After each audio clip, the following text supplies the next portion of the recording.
Okay, we are going to do just the one HL objective from Unit 2.2, and then we're going to review something from 2.3 that we did last year.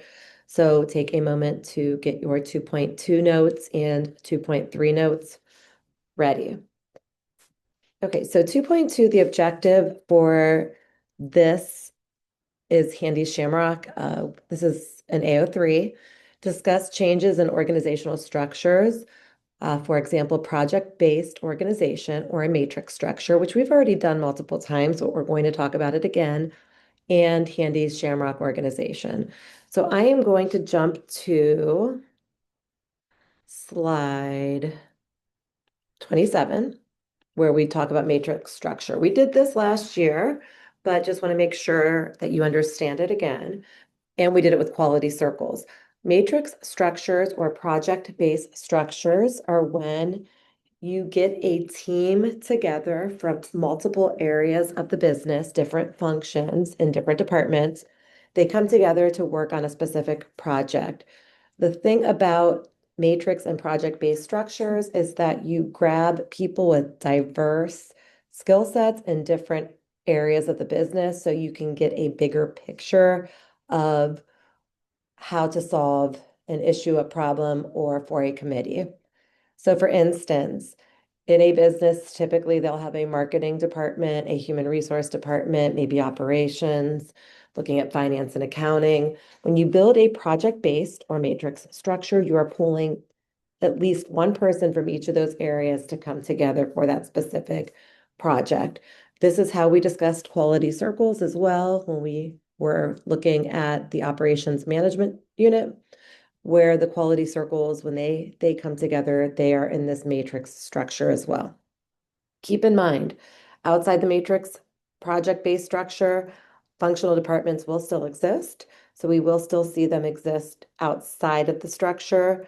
This is more for a specific project or a team when you work with other people. So really you're having now two different managers that you're reporting to typically. Typically your line manager, which is the person that's responsible for you in your typical organizational chart. And then outside of that organizational structure, you have this matrix project-based structure where you are working with this team on a different project or on a committee. We do these a lot here, in which we have the regular job role of our job within our different departments, and then we will come together for committee-based work where we will pull different people from different departments to get a more diverse outlook and view. This is a visual you've seen multiple times that shows the matrix structure. This shows, again, we are working with people that are not similar to us from different areas for them. There are many advantages to this matrix structure. One is the culture and climate of the business. This allows for a teamwork and collaboration among people. Teamwork is a non-financial motivator, which can be very motivational, and it can help get to know people from other areas. Sometimes one of the big diseconomies of scale, that's an internal diseconomy of scale for businesses, is the bigger businesses especially the relationships, the isolation, the feeling that you are on your own or not really seeing other people. This allows for that teamwork and collaboration and to get to know other people. Because we are a diverse group, we are bringing experts together to enhance the project. This also reduces pressures on senior management to allow other people to come up with some good ideas and provides variety. So job enlargement, and again, knowing these terms is important, should increase motivation. When we think about the disadvantages, there may be a conflict of interest. People tend to be pretty loyal to their own departments and functions of business. So if there's a conflict of interest, that could cause some issues among the workers. Workload and priorities that come into play. This is in addition to your typical organizational structure. So this is not because you're working in the matrix or project-based structure that you don't have to do your typical workload. This could become an Adams equity issue if you feel that you are having too many inputs with not enough maybe output. While working in these committees and in these project-based groups, certain departmental roles may be ignored or again, as mentioned above, workers may be spread too thin. And we've already talked about conflict and disagreements. So that is your matrix project-based structure. This comes up in multiple areas of the syllabus. So please make sure you are focusing on it. In addition to over here, when we talked about motivational theory with job enlargement, we see that oftentimes with Herzberg. We see the teamwork come out in multiple theorists. We see that with Maslow's social needs. We see it with McClelland, with Deci and Ryan. We definitely see with the affiliation and relatedness. So making sure we're always connecting back to those theorists when we see that connection. All right, so we're going to skip over that because we've already done that, and we're going to hop to Handy's Shamrock organization, which is slide 33. This again connects to Handy's Shamrock organization. If you look at this, Charles Handy created this Shamrock organization, which said that there are kind of these three big leaves to an organization and its structure. And what he really believed in is flexibility in the workforce. So really wanting to keep it as flexible as possible. So the first leaf is the core staff. And so that core staff is going to be your high paid, salaried employees that are vital to the success of the business. That core staff is becoming increasingly smaller because they're pretty expensive.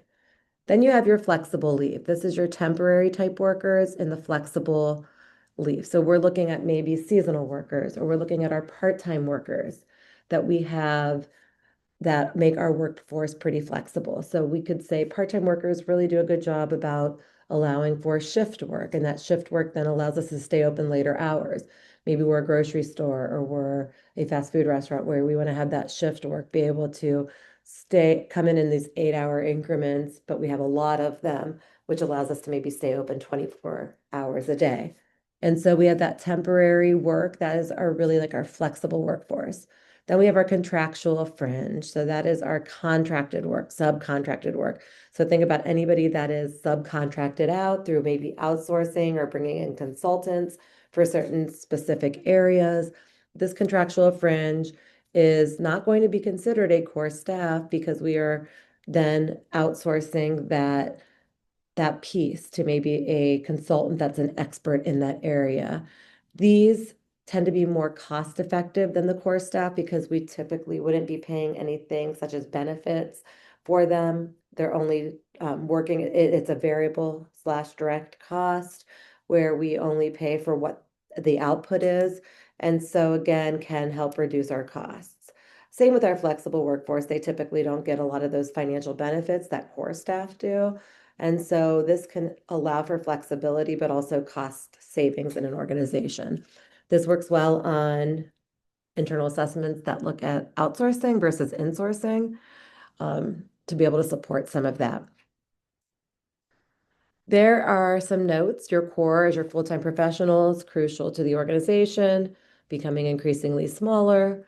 Our contractual fringe is going to be our outsourced or subcontracted specialists, and then our flexible workforce, seasonal workers, part-time, or temps, temporary workers.